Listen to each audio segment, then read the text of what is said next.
જે બહેનો સાસુ બનવાના છે અને જે દીકરીઓ વહુ બનવાની છે તે આ વિડીયો ખાસ સાંભળે.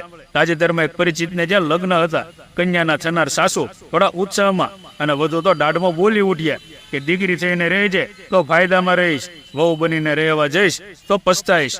મોડર્ન જમાનાના લેટેસ્ટ પ્રતીક સમય કમાવ કન્યાએ પણ પૂરા શાનપણથી જવાબ આપ્યો કે ખરી વાત, પણ તમે માં થઈને રહેશો તો સુખમાં રહેશો, સાસુ બનવા જશો તો બધું ગુમાવશો.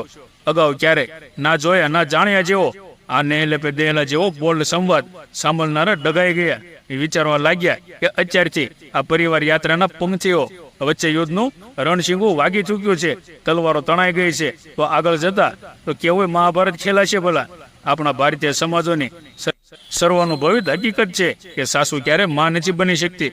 અપવાદ બાદ કરતા કહો કે સાસુ બનનાર વહુને દીકરી નથી માની શકતી અને પુત્ર વધુ પણ ક્યારેય દીકરી નથી બની શકતી. સાસુ સસરાને માતા પિતા સમાન માની ચાલવાના બદલે તેમના પ્રત્યે ચીડ તથા અણગમો કેળવતી જોવાય છે. સવાલ એ છે કે શા માટે આ બે પાત્રો વચ્ચે હંમેશાનો ગજગરાટ જોવા મળે છે?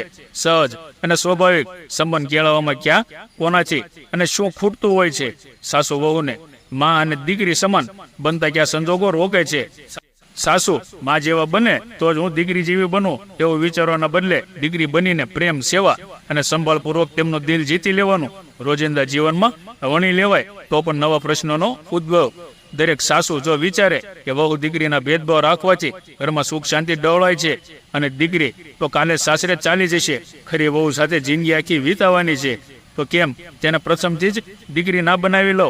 માત્ર સાસુ અને વહુ બનીને રહેવાથી સંબંધોમાં કોરી ફરજ અને નીરસ જવાબદારીઓ જ બચશે.